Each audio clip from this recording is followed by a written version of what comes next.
Alors en fait, ce que j'aime bien dans la passion qu'on va entendre ce soir, c'est que c'est vraiment les mots, les cris, les sentiments d'une femme qui a suivi son fils et avec beaucoup d'humilité, beaucoup de souffrance certainement et beaucoup de cœur et en fait qui a suivi ce fils qui allait se faire crucifier et qui a vécu tout ce parcours-là, oui. Alors l'organisateur de la soirée, c'est l'association des amis de l'hôpital de Saint-Loup et d'Orbe. C'est une association qui existe depuis de nombreuses années. On a quelque chose comme 600 à 700 membres. Et cette même association avait collaboré énormément au 150e du site de Saint-Loup il y a 6 ans de ça, en 2002. Ah, je crois que j'ai le privilège d'être un ami de Saint-Loup, d'abord parce que j'y suis venu, j'ose le dire, quoi, il y a un demi-siècle, pour monter avec des spectacles avec le théâtre à l'église. Et puis, il y a, je crois, 6 ans, la fête à la vie qui a occupé tout le plateau de Saint-Loup, je pourrais dire, et qui a été une expérience, une aventure absolument formidable, qui d'ailleurs m'a amené à habiter la région. J'y venais souvent avant, mais j'ai décidé d'y habiter. J'y suis fort bien. Je suis à quelques kilomètres d'ici, puisque je suis à Croix. Il suffit de suivre ce merveilleux Nozon qu'il faut faire connaître. Ce n'est pas un texte biblique, c'est un texte de Charles Péguy tiré du mystère de la charité de Jeanne d'Arc. Mais c'est un texte essentiel qui replace au fond la douleur sur le plan humain et pas seulement celui du Christ. C'est-à-dire que c'est la douleur un peu de tous les hommes, à travers les guerres, à travers les génocides et autres. Comment vous avez découvert ce texte? J'ai découvert il y a longtemps, lisant Péguy, lisant beaucoup de choses, j'ai découvert. Et je me suis dit, c'est une perle dans ce livre et qu'on peut détacher pour le dire, et je l'ai dit partout, hein, je l'ai dit dans des endroits pas possibles, et je peux le dire ici, bien sûr. C'est un texte qui n'a pas besoin d'être dit dans un lieu sacré où on peut le faire dans une usine. J'ai fait ça vraiment dans des tas d'endroits curieux.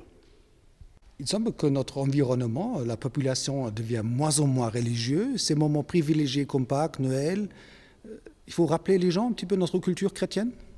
Je pense qu'il faut le faire et je pense qu'il faut dire aux gens, je dirais plus que ça parce que c'est presque une question de mémoire et une mémoire générale.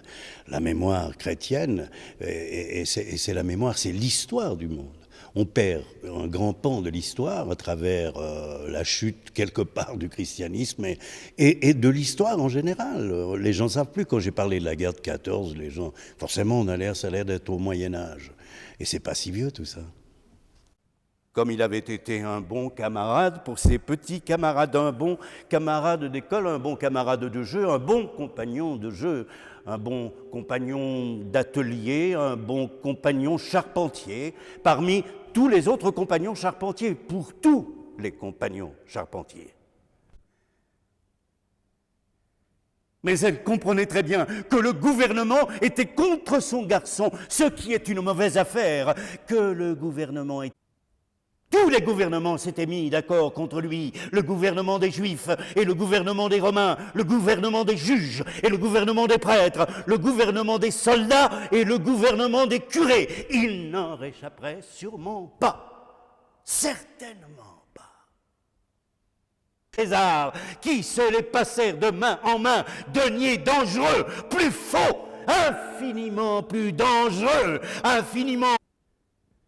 Il est bien rare que le gouvernement et le peuple soient d'accord. Et alors celui qui est contre le gouvernement est avec moi pour le gouvernement.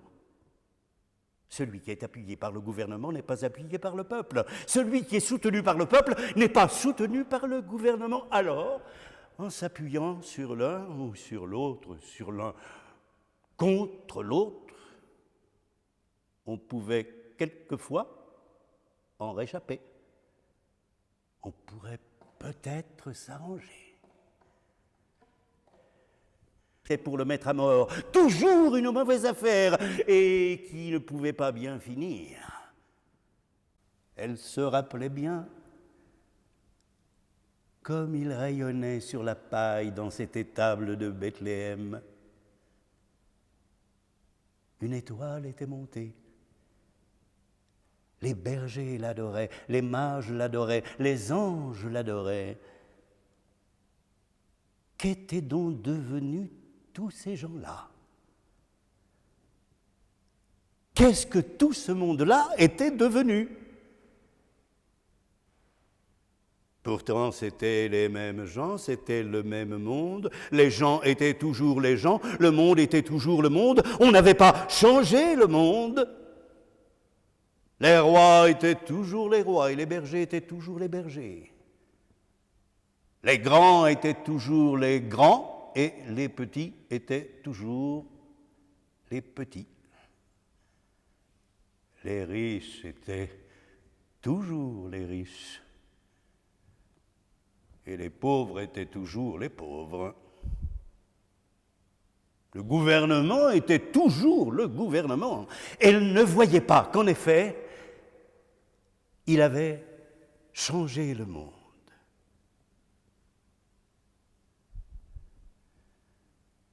Voilà quelle était sa récompense. Voilà comme elle était récompensée d'avoir porté, d'avoir enfanté, d'avoir allaité, d'avoir porté dans ses bras celui qui est mort pour les péchés du monde.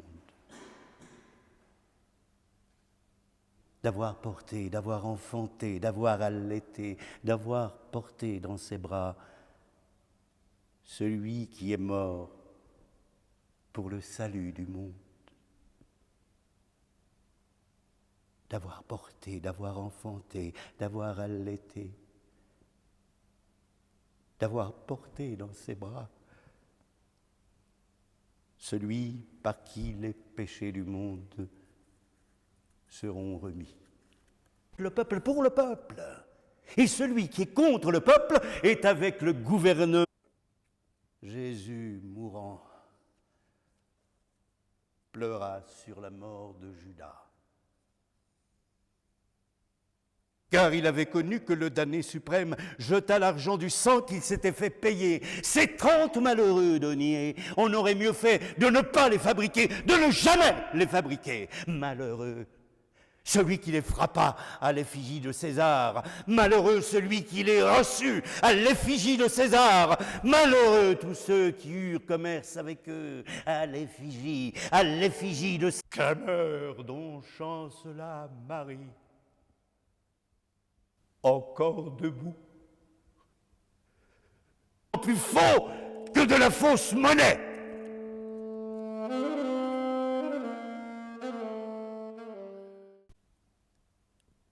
Et c'est alors qu'il sut la souffrance infinie. C'est alors qu'il connut. C'est alors qu'il apprit. C'est alors qu'il sentit l'infinie agonie et cria comme un fou l'épouvantable angoisse.